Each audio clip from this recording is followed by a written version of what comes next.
Yes, everybody. Question number 122. An insurance company insured 2,000 scooter drivers, 4,000 car drivers, and 6,000 truck drivers.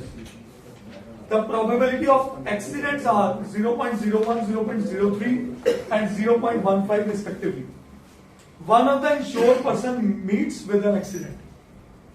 What is the probability that he is a scooter driver? आप पूरे question को समझिए, क्या demand है इस question की. Let's understand that. इस question को ये मैंने अपने लिए रफ पे चार्ट बना लिया. ठीक है, मैं कहता हूं let event A represent that insured person is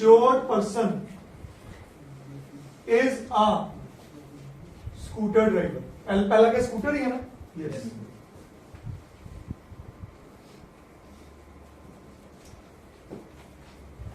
Event B represent insured person is a car driver, and C event represent it is a truck driver. सही है. तो मैंने यहां पे इवेंट ए, इवेंट बी और इवेंट सी पे बात कर ली. फिर वो कह रहा है there are 2,000 scooter drivers, 4,000 car and 6,000 truck. ये तो प्रोबेबिलिटी नहीं है, ये तो उनकी क्वांटिटी है, क्वांटम है. कितने हैं? तो प्रोबेबिलिटी ऑफ स्कूटर ड्राइवर, कितने स्कूटर ड्राइवर हैं डिवाइडेड बाय टोटल ड्राइवर्स होंगे. क्या सब इस बात को एग्री करते हैं? टोटल है हमारे पास 6 4 10 और 2 12,000. तो क्या ये बनी 2/12. Probability of event B, car drivers कितने हैं? 4,000. तो ये बनी 1.3 और ये भी टेक्निकली बनी 1.6. तो बेटर हम डिनोमिनेटर सेम ही रखें.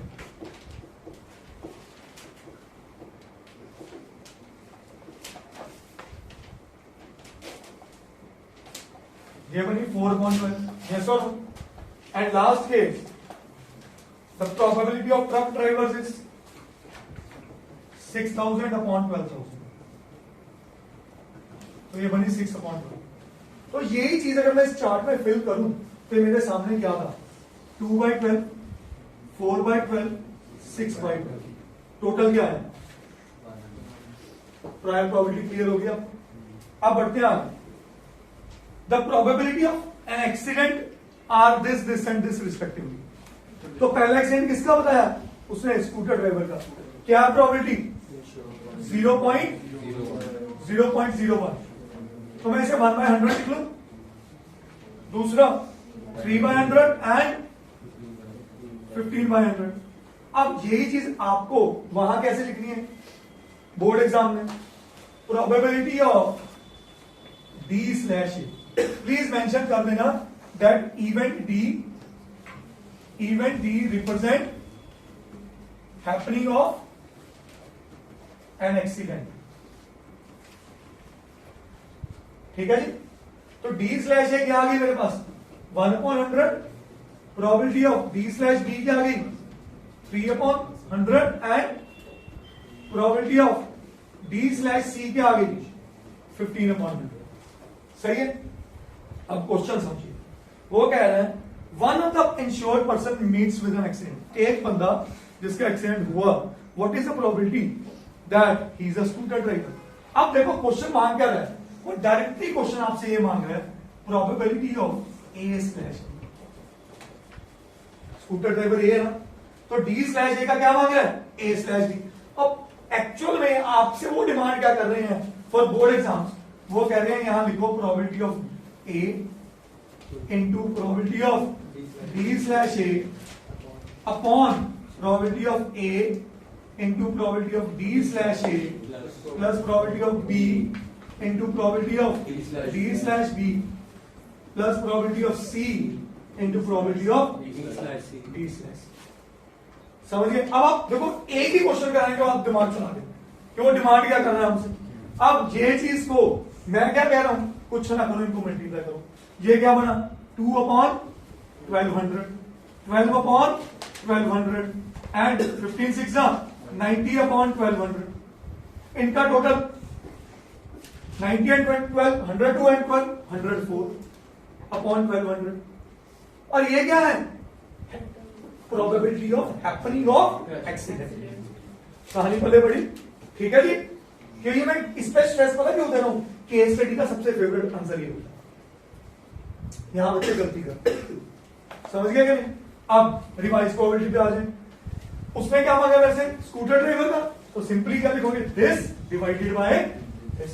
तो आंसर क्या आया? 2 upon 104 which is 1 upon 53। That's my answer. कहानी पहले बड़ी। अब इसी चीज को यहां कैसे लिखना? अगर वो आपसे देखो, आप अगर ये नहीं बनाते कोई दिक्कत नहीं, मैं नहीं चाहता कि आप इस पे करो, मैंने तो भी रफ वर्क में रखा, बट अगर ये नहीं बनाते आप कैसे लिखोगे? What is the result of this? आप पेपर में ऐसे लिख शो कर रहे होगे 2/12 इंटू 1/100 अपॉन यहां का 2/12 इंटू 1/100 प्लस बी की 4/12 into 3/100 plus last case is 6/12 into 5/100 15 sorry. और ये बना आपके पास 2 अपॉन 1200 डिवाइडेड बाय सबको मल्टीप्लाई ऐड करके आपके पास आने वाला 104/1200। तो आंसर आया 2/104 विच इज 1 अपॉन 50। अब मेरी बात समझो, अब खुद समझदार हो। ये मेथड में दो चीजों प्रिकॉशन हमेशा रखनी है। डिनोमिनेटर हमेशा सेम करो, कभी सिंप्लीफाई के चक्कर में ना पड़ो, ताकि आपकी कैलकुलेशन आसानी से मूव करे। डेसिमल में कम से कम जाओ, गलती के चांसेस होते हैं। फ्रैक्शन में खेलो, सबसे आसान थे। और मैं क्योंकि मैं ये जब से भी पढ़ा रहा हूं, मैं हमेशा कहता हूं पहले ये करो। आप नोटिस करो ये करने में कितना टाइम लग रहा है? Hardly 1-1.5 minute. 1-1.5 मिनट में आपका रिजल्ट आ गया। फिर अपने क्वेश्चन को जो उनको दिखाना होगा, अंडरस्टूड? करिए।